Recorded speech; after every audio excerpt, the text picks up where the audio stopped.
کشور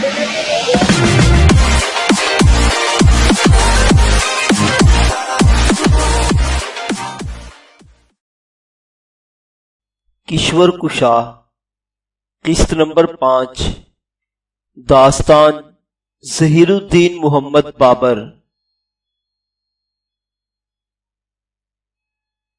قلعہ آگرہ میں ابھی تک لودھی فوج موجود تھی، کچھ لودھی امراء بھی موجود تھے۔ ان لوگوں نے قلعہ سپرد کرنے سے پہلے کئی شرائط منوائیں۔ سلطان ابراہیم کی ماں کے لیے 7 لاکھ روپے نقد مانگے۔ رہنے کے لیے آگرہ سے 1 کوس کے فاصلے پر ایک محل بنا ہوا تھا، وہ مانگا۔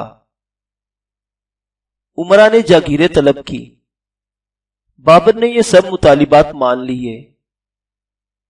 ابراہیم لودھی کی ماں کو 7 لاکھ روپے نقد پیش کیے۔ رہنے کو وہی مکان دیا جو انہوں نے مانگا تھا۔ امراء کو جاگیریں بخشی اور قلعے میں داخل ہو کر ابراہیم لودھی کے محل میں نزول کیا۔ بابر نے آگرہ میں قدم رکھا تو گرمی کا موسم تھا اور اس سال گرمی کچھ زیادہ ہی پڑ رہی تھی۔ لشکر میں کئی لوگ لو لگنے سے بیمار پڑے اور مر گئے۔ ادھر لوگوں میں یہ بات مشہور ہونے لگی کہ بابر ہندوستان میں مستقل رہنے کا اعلان کرنے والا ہے، وہ اہل و عیال کو بھی یہیں بلا لے گا، کابل واپسی کا کوئی ارادہ نہیں رکھتا۔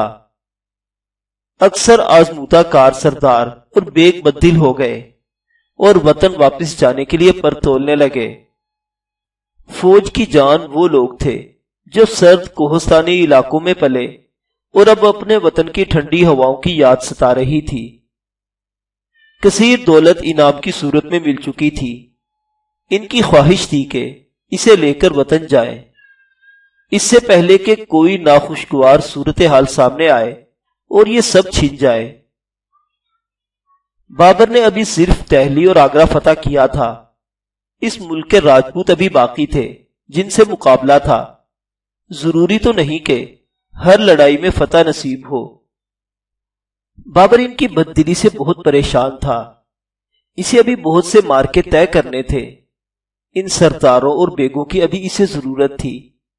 اسے غصہ بھی تھا کہ ان لوگوں کو میں نے ان کی ضرورت سے زیادہ دیا اور یہ میرے ارادوں کے خلاف سرگوشیاں کر رہے ہیں۔ اس نے شورا طلب کی اور تمام سرداروں کو طلب کیا۔ اس نے پھر وہی اربع استعمال کیا۔ ایسے مواقع پر اپنی مؤثر تقریر سے لوگوں کے دل جیت لیا کرتا تھا۔ اس نے کہا، دنیا میں کوئی اقتدار ضروری وسائل کے بغیر قائم نہیں رہ سکتا۔ نہ کسی بادشاہ کی حکومت ملک و رایا کے بغیر ہوا کرتی ہے۔ کئی سال کی محنت و مشقت، طولانی سفر کی صعوبتیں، مارے جانے کے خطرات، یہ سب برداشت کر کے ہم نے خدا کی رحمت سے دشمن کے انبوہ عظیم کو زیر کیا اور اس کی وسیع مملکت حاصل کی۔ اب وہ کون سی طاقت ہمیں مجبور کرتی ہے کہ اتنے جوکھوں سے لیا ہوا ملک چھوڑ دیں اور تنگ دستی کی بلا میں واپس کابل چلے جائیں؟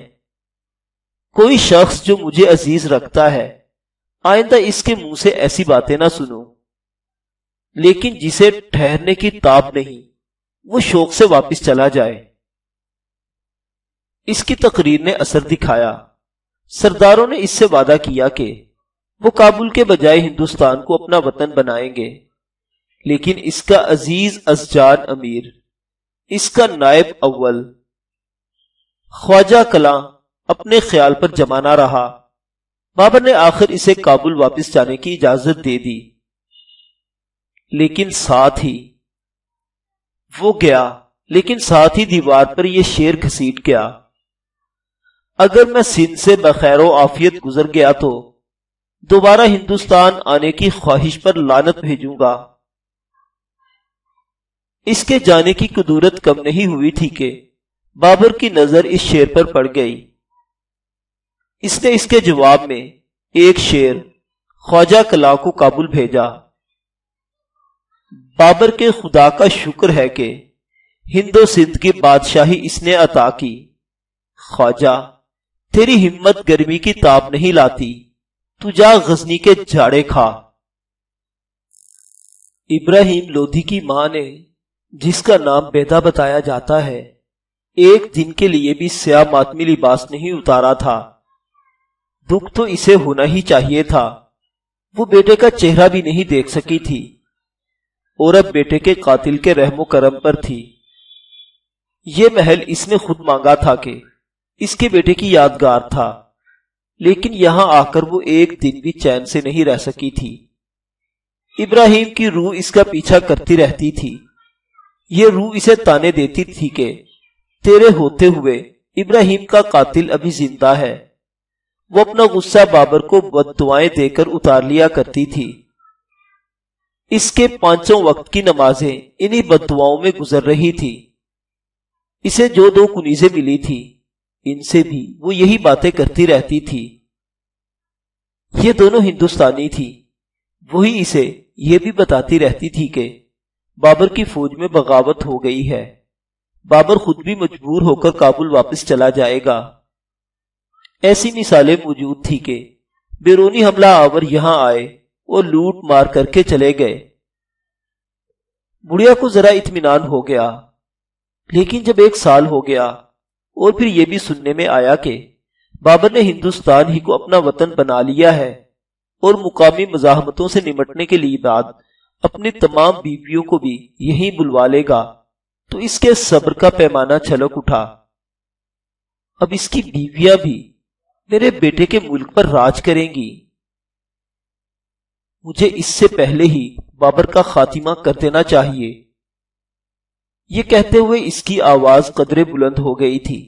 اس نے گھبرا کر ادھر ادھر دیکھا۔ اس کے محل پر پہرا رہتا تھا، کنیزوں پر بھی ایک حد تک ہی بھروسہ کیا جا سکتا تھا۔ کیا خبر، ادھر کی بات ادھر پہنچا دیں۔ آس پاس کوئی نہیں تھا، اسے اطمینان ہو گیا۔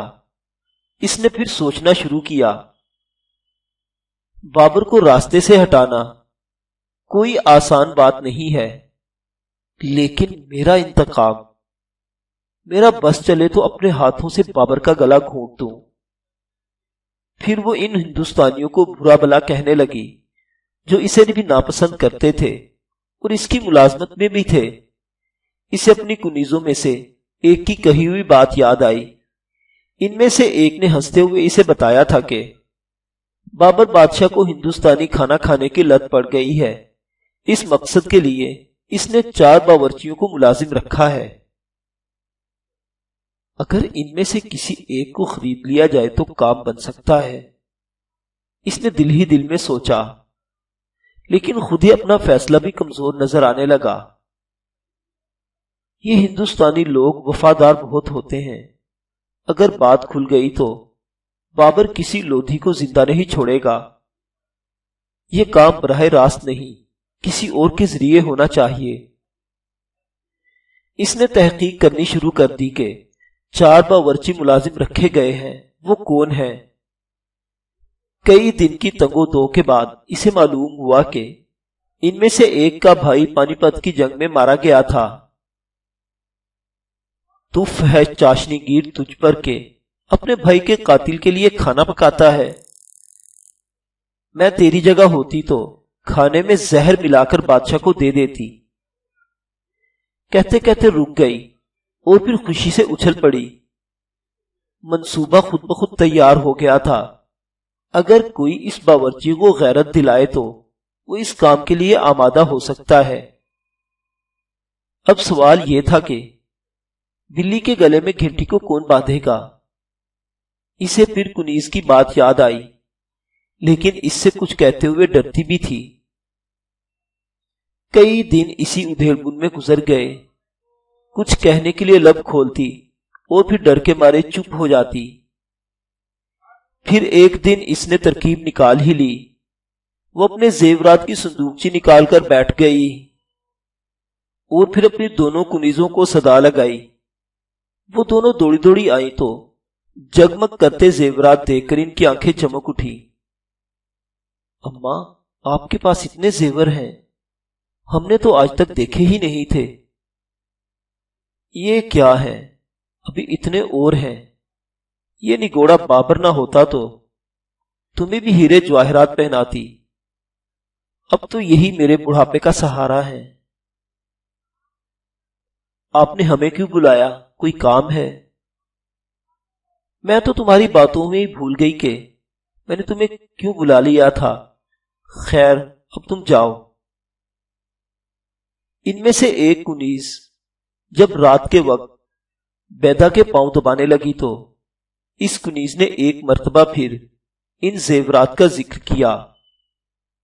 بیدا نے اس کے دل میں جو لالچ کا بیج بو دیا تھا، اس کی کونپلیں پھوٹنے لگی تھیں۔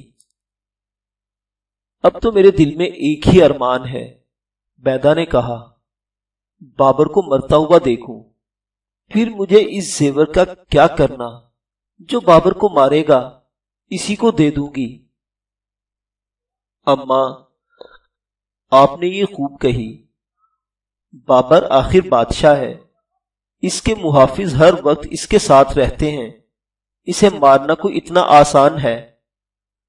مجھے بھی وہ اچھا نہیں لگتا، لیکن جسے پانی پت کی فوجیں نہ مار سکی، اسے ہم بھلا کیا مار سکیں گی؟ ہاں شاید یہ ارمان لے کر میں قبر تک چلی جاؤں۔ باتوں میں پڑھ کر کنیز کے چلتے ہوئے ہاتھ رک گئے تھے۔ اس نے پھر ہاتھ دبانے شروع کر دیے، لیکن اس کا ذہن کہیں اور پہنچا ہوا تھا۔ کچھ دیر بعد بیدا نے اسے پھر ٹٹولا، وہ جو 4 باورچی اس وقت محل میں ہیں، کوئی ان میں سے تیرا جاننے والا بھی ہے؟ اگر کچھ دن پہلے یہ ذکر آیا ہوتا تو احمد چاشنی گیر میرا واقف تھا۔ یہ اس وقت بھی تھا جب سلطان ابراہیم اس ملک پر حکومت کر رہے تھے۔ تو کیا اب وہ محل میں نہیں ہے؟ بیدا یہ نام سن کر اٹھ کر بیٹھ گئی۔ وہ نوکری چھوڑ کر چلا گیا ہے، سنا ہے اس وقت اٹاوا میں ہے۔ بیدا کو سب کچھ یاد آ گیا۔ جب وہ ابراہیم کے زمانہ حکومت میں قلعے میں تھی تو اس نے یہ نام سنا تھا۔ وہ پرانا نمک خوار ہے، شاید کام آ جائے۔ تو اسے اٹاوا سے بلوا سکتی ہے؟ اتنا تو میں اس کے بارے میں نہیں جانتی۔ اگر کوئی یہ کام کر دے تو میں اسے وہ ہار دے سکتی ہوں جسے تو کل بڑے غور سے دیکھ رہی تھی۔ کنیز کچھ دیر کے لیے خاموش ہو گئی۔ وہ ہار اس کی آنکھوں کے سامنے ناچ رہا تھا جسے وہ دیکھ چکی تھی۔ میرا ایک بھائی ہے جو احمد کو آپ کے پاس لا سکتا ہے، لیکن کیا؟ جلدی بول۔ میں بھائی کے پاس جاؤں گی کیسے؟ پہرے دار تو مجھے جانے نہیں دیں گے۔ اس کا انتظام میں کر دوں گی، تو اس کی فکر مت کر۔ اور وہ ہار مری کیوں جا رہی ہے؟ جیسے ہی احمد یہاں پہنچے گا ہار تجھے مل جائے گا۔ اس کے بعد سرگوشیوں میں اسے سب بتا دیا گیا کہ اسے کیا کرنا ہے اور احمد کو یہاں تک کیسے پہنچانا ہے۔ بیدا نے پہرے داروں سے کہا کہ کنیز کے بھائی کی طبیعت ٹھیک نہیں ہے، یہ کچھ دیر کے لیے گھر جائے گی اور شام سے پہلے واپس آ جائے گی۔ بیدا نظر بند ضرور تھی، لیکن بابر نے سب سے کہہ دیا تھا کہ وہ اسے ماں کا رتبہ دیتا ہے، ان کا اسی طرح احترام کیا جائے اور اسے کوئی تکلیف نہ ہونے پائے۔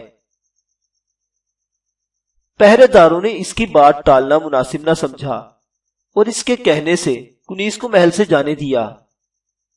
وہ کنیز اپنے گھر گئی اور تمام انتظامات مکمل کر کے شام سے پہلے واپس آ گئی۔ اب بیدا کو اپنا کام کرنا تھا۔ اس نے مشہور کرا دیا کہ بیدا بہت سخت بیمار ہے، اس کے سر میں ایسا درد اٹھتا ہے کہ دیواروں سے سر ٹکراتی ہے اور بے ہوش بھی ہو جاتی ہے۔ پہرے داروں کو معلوم ہوا تو وہ اس امیر کے پاس گئے جسے ابراہیم کی والدہ کی دیکھ بھال کی ذمہ داری سونپی گئی تھی۔ اس نے ایک طبیب بھیج دیا، وہ کچھ دعائیں تجویز کر کے چلا گیا، لیکن اس خود ساختہ درد میں کمی نہیں آئی۔ وہ اسی طرح چیختی چلاتی رہی طبیب پھر آیا، بڑا پریشان ہوا کہ درد میں کمی کیوں نہیں آئی۔ دوائیں تبدیل کر دی، افاقہ پھر بھی نہیں ہوا۔ اب بیدا نے اس امیر سے اجازت لے لی کہ وہ اپنے طبیب سے علاج کرانا چاہتی ہے جو بابر کے خوف سے آگرہ چھوڑ کر چلا گیا ہے، لیکن وہ اسے بلوا لے گی۔ امیر نے اجازت دے دی۔ دوسرے ہی دن منصوبے کے مطابق احمد چاشنی گیر طبیب کے روپ میں محل کے اندر آ گیا۔ اس کے بعد بیدا نے یہ اجازت لے لی کہ جب تک وہ ٹھیک نہیں ہو جاتی طبیب اسی محل میں رہے گا۔ احمد چاشنی گیر آیا تو غیر ملکی بادشاہ کی طرف سے سخت برہم تھا۔ اس برہمی نے اسے نوکری چھوڑنے پر مجبور کر دیا تھا۔ وہ ابھی تک مرحوم سلطان ابراہیم کے گن گا رہا تھا، البتہ ابھی تک وہ صرف یہ سمجھ رہا تھا کہ بیدا نے اسے اپنے پاس ملازمت کے لیے بلایا ہے۔ منصوبے کا اسے علم نہیں تھا، اور جب علم ہوا تو وہ گھبرا گیا، کسی قیمت پر تیار نہیں تھا۔ اسے بیدا نے بہت بڑی جاگیر دینے کا لالچ دیا تو وہ تیار ہو گیا۔ تمہیں صرف اتنا کرنا ہے کہ اس ہندوستانی باورچی کو راضی کرنا ہے جس کا بھائی پانی پت میں مارا جا چکا ہے۔ وہ اپنے بھائی کا بدلہ لینے کے لیے فوراً تیار ہو جائے گا۔ اسے زہر پہنچانا ہے اور بس۔ وہ تو ٹھیک ہے، لیکن میں محل کے اندر پہنچوں گا کیسے؟ وہاں اب سب نئے ملازمین آ گئے ہیں، کوئی بھی تمہیں نہیں پہچانے گا۔ پہلے دن میری کنیز تمہیں وہاں لے جائے گی، پھر تم اس باورچی سے دوستی کر لینا اور اس سے ملنے چلے جایا کرنا۔ جس دن وہ کہے گا میں زہر کی پڑیا تمہیں بھجوا دوں گی، اسے پہنچا دینا۔ احمد ڈرتے ڈرتے تیار ہو گیا اور اس کنیز کے ساتھ قلعے میں چلا گیا۔ اتفاق یہ ہوا کہ وہ باورچی اس کا واقف کار نکلا، دوستی کرنے کی ضرورت ہی نہیں پڑی۔ 2-4 ملاقاتوں میں اس نے اس ہندوستانی باورچی کو شیشے میں اتار لیا۔ بیدا نے کوئی تولہ بھر زہر اپنی کنیز کے ذریعے باورچی کے پاس پہنچا دیا۔ احمد بھی یہ دیکھنے کے لیے وہاں موجود تھا کہ باورچی کھانے میں زہر ملاتا ہے یا نہیں۔ بیدا نے اپنی دوسری کنیز کو یہ دیکھنے کے لیے بھیج دیا کہ پہلی کنیز نے احمد تک زہر پہنچایا یا نہیں۔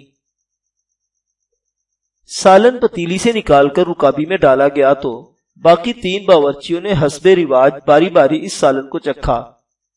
جو باورچی اس سازش میں شریک تھا، چکھنے کے بہانے تھوڑا سا زہر چینی کی رکابی جس پر پھلکے رکھے تھے ان پر چھڑک دیا۔ پھر وہ گھبرا گیا اور آدھا زہر چولہے میں پھینک دیا۔ اس دن جمعہ تھا۔ نماز کے بعد جب دسترخوان بچھا، خرگوش، انڈوں کا قلیہ اور کاف پکایا گیا تھا۔ خرگوش کی کھایا، انڈوں کا قلیہ اور کاف کی بوٹیاں بھی کھائی گئی، مگر ہر چیز بے مزہ معلوم ہوئی۔ کھاتے ہی جی متلانے لگا۔ آبدار خانے تک جانے کی فرصت بھی نہیں ملی، زور کی قے ہوئی۔ یہ اس کے لیے غیر معمولی بات تھی، کیونکہ اسے تو کثرت سے شراب پینے کی عادت تھی۔ اس کے بعد بھی قے نہیں ہوئی تھی، جو کہ اکثر ہو جاتی ہے۔ ایسی نوبت بھی نہیں آئی تھی۔ اب جو قے ہوئی تو شبہات پیدا ہوئے۔ فوراً حکم ہوا کہ باورچیوں کو حراست میں لے لیا جائے۔ اس سالن میں کسی نے زہر ملایا ہوا ہے، ذرا تحقیق تو کرو۔ رکابیوں کا بچا ہوا سالن کتے کے آگے ڈال دیا اور اس پر نظر رکھی گئی۔ دوسری صبح اس کا پیٹ پھول گیا اور ایسا بے سدھ ہوا کہ پتھر مارتے تو بھی اپنی جگہ سے نہ اٹھتا تھا۔ البتہ 2 پہر تک اٹھ بیٹھا۔ اس کا مطلب یہ تھا کہ زہر یا تو مہلک نہیں تھا یا مقدار میں کم تھا۔ بابر کو ایک پیالے میں تریاک پلایا گیا، تب اس کی طبیعت بحال ہوئی۔ باورچی کو حراست میں لیا جا چکا تھا۔ سلطان محمد بخشی کو تفتیش کا حکم دیا گیا۔ اس نے 4 باورچیوں سے پوچھ گچھ کی اور ذرا سختی کی تو ان میں سے ایک نے سارا حال بیان کر دیا۔ احمد چاشنی گیر آگرہ سے نکلنے کی فکر کر رہا تھا کہ پکڑا گیا۔ بیدا کی 2 کنیزوں کا بھی ذکر آیا اور وہ بھی پکڑی گئی۔ سب نے اپنے اپنے جرم قبول کر لیے تو بابر کے حکم سے انہیں سزا سنا دی گئی۔ چاشنی گیر احمد کے ٹکڑے کر دیے گئے، باورچی کی کھال کھچوا دی گئی، ایک کنیز کو ہاتھی کے پاؤں سے کچلوا دیا، دوسری کا جرم ہلکا تھا اس لیے اس کو گولی ماری گئی۔ اب باری تھی اس سازش کی سرغنہ ابراہیم لودھی کی ماں بیدا کی۔ اس وقت تک بابر کی حالت خطرے سے باہر ہو چکی تھی اور اب وہ دربار لگا سکتا تھا۔ ملزمہ اہم تھی، لہذا اس کا فیصلہ وہ سب کے سامنے کرنا چاہتا تھا تاکہ اس پر یہ الزام نہ آئے کہ اس نے اپنے حریف کی بوڑھی ماں پر کسی قصور کے بغیر ظلم کیا۔ اس کے حکم پر بیگ، اعلی عہدیدار اور سلطنت کے مختلف علاقوں کے حاکم دربار میں جمع ہوئے۔ بابر تخت پر بیٹھا اور عہدیدار اپنے منصب کے اعتبار سے اپنی اپنی جگہوں پر بیٹھے۔ 2 سپاہیوں کی حراست میں بیدا کو دربار میں لایا گیا۔ اس کا سر بلند تھا، چہرے پر ذرا بھی پیشانی نہیں تھی، اس نے سیاہ ماتمی لباس پہنا ہوا تھا۔ بیدا کو لانے والے عہدیدار نے حکم دیا کہ وہ بابر بادشاہ کی تعظیم کے لیے اپنا سر خم کرے۔ یہ بادشاہ نہیں، میرے بیٹے کا قاتل ہے، میں اس کی تعظیم کے لیے کیسے سر جھکا سکتی ہوں؟ ایک سپاہی نے آگے بڑھ کر اس کی گردن جھکا دی۔ بادشاہ نے ہر کام زبردستی کیا ہے، یہ بھی صحیح۔ بیدا نے دوبارہ گردن بلند کرتے ہوئے کہا، تم نے ہماری جان لینے کی سازش کیوں کی؟ اس مرتبہ بابر کی آواز گونجی۔ جسے تم سازش کہہ رہے ہو وہ ہمارا انتقام تھا جو افسوس کے پورا نہیں ہوا۔ کس چیز کا انتقام؟ اپنے بیٹے کے خون کا انتقام۔ کیا تم نہیں جانتی کہ وہ جنگ تھی؟ جنگوں میں یہی ہوتا ہے۔ اور پھر تمہارے بیٹے کو ہم نے نہیں مارا، کسی سپاہی نے مارا ہوگا۔ تمہیں زہر میں نے نہیں دیا، میرے کسی آدمی نے دیا ہوگا۔ دلیل ایسی تھی کہ بابر پہلو بدل کر رہ گیا، لیکن فوراً سنبھل بھی گیا۔ وہ آدمی تمہارے بھیجے ہوئے تھے، تم نے انہیں دولت کا لالچ دیا تھا۔ وہ سپاہی جس نے میرے بیٹے کو قتل کیا، کیا اسے تم ہی تو کابل سے لائے تھے؟ اسے مال غنیمت کا بھی لالچ دیا ہوگا۔ تم صرف قاتل نہیں، تم نے میرا خزانہ بھی کابل والوں پر لٹا دیا۔ ہر فاتح یہی کرتا ہے۔ تمہارے بیٹے نے جو ہزاروں عورتوں کو بیوہ کر دیا، کبھی تم نے ان عورتوں کا ماتم کیا؟ کبھی بیٹے کا ہاتھ روکا؟ کبھی اسے قاتل سمجھا؟ وہ اس وقت بادشاہ تھا، میں بادشاہ کو نہیں روک سکتی تھی، لیکن اپنے بیٹے کے قاتل سے انتقام لے سکتی ہوں۔ تفتیشی عہدیدار نے پھر دخل اندازی کی، تمہیں اگر انتقام لینا تھا تو تلوار اٹھاتی۔ میں عورت ہوں، یہی طریقہ اختیار کر سکتی تھی جو میں نے کیا۔ بادشاہ سلامت تمہیں ماں کا درجہ دیتے رہے اور تم نے یہ گھٹیا طریقہ اختیار کیا۔ یہ مجھے کوئی بھی درجہ دے، میں ابراہیم کی ماں ہوں اور مجھے انتقام لینا تھا۔ میں موت کے لیے تیار ہو کر آئی ہوں۔ بادشاہ زیادہ سے زیادہ کیا کر سکتا ہے؟ موت دے سکتا ہے، دے دے۔ یہ بحث ہو رہی تھی مگر بابر کچھ اور سوچ رہا تھا۔ یہ بوڑھی عورت آج نہیں تو کل مر جائے گی، اسے موت کی سزا سنانے کا کیا فائدہ؟ اس وقت پوری لودھی قوم تو یہاں موجود نہیں، وہ اپنی قوم کے نزدیک شہید بن جائے گی۔ لودھی قوم مجھے اس کا قاتل ٹھہرائے گی، تاریخ میں بھی نہ جانے کیا کیا لکھا جائے گا۔ اس کی سزا یہ ہونی چاہیے کہ زندہ رہے اور اس خیال سے کڑتی رہے، اندر اندر سلگتی رہے کہ اس کے بیٹے کے تخت پر ظہیر الدین بابر بیٹھا ہے۔ کل تک جو ملکہ تھی وہ اس کی قیدی ہے، اس کی تمام دولت اس سے چھین لی جائے اور اسے کسی دور دراز کے قلعے میں عام قیدیوں کی طرح صعوبت میں رکھا جائے اور اس سے کہا جائے کہ جب کوئی فاتح بابر اور اس کی اولاد کی ادوار حکومت کا خاتمہ کرنے کے لیے آیا تو اسے رہائی مل جائے گی اگر وہ اس وقت تک زندہ رہی۔ بیدا کو خوش ہو جانا چاہیے تھا کہ وہ سزائے موت سے بچ گئی، لیکن وہ سمجھ گئی تھی کہ یہ سزا کتنی کڑی ہے۔ وہ اپنے دونوں ہاتھ چہرے پر رکھ کر پھوٹ پھوٹ کر رونے لگی۔ بعد میں یہ کابل بھیجی گئی تو اس نے دریائے سندھ میں خود کو گرا دیا۔ اس وقت تک بابر اتنا طاقتور ہوا بھی نہیں تھا کہ بیدا کو قتل کر کے اسے مظلوم بناتا اور لودھیوں کو بدلے کا موقع دیتا۔ وہ صرف اس تنگ سے راستے کا مالک تھا جو درہ خیبر سے بھیرا، لاہور، سرہند، پانی پت، دہلی اور آگرہ تک پھیلا ہوا تھا۔ دہلی اور آگرہ کے سوا باقی قلعہ بند شہروں نے اپنے مورچے مضبوط کر لیے تھے اور اطاعت قبول نہیں کی تھی۔ ان میں سنبھل میں قاسم سنبھل، میوات میں حسن خاں میواتی، بیانہ میں نظام خاں، گوالیار میں تاتار خاں، زائری میں حسن خاں تواتی، اٹاوا میں قطب خاں، کالپی میں عالم خاں، مہابند میں مرغوب خاں اور قنوج میں نصرت خاں اور بہار خاں۔ مشرق میں گنگا کے کناروں ان طاقتور باغیوں اور مغرب میں راجپوتاؤں کے راجاؤں کے جتھے تیار کھڑے تھے جن سے اسے نبرد و آزما ہونا تھا۔ اس نے ان باغی علاقوں کی طرف فوجیں روانہ کی، کسی مہم کی سربراہی ہمایوں کے حوالے کی، کسی کی ذمہ داری اپنے معتبر سپہ سالاروں کو سونپی۔ شاہان شرقی اور دوسرے دور دراز ملکوں کے استحصال کے لیے فوجیں روانہ کی۔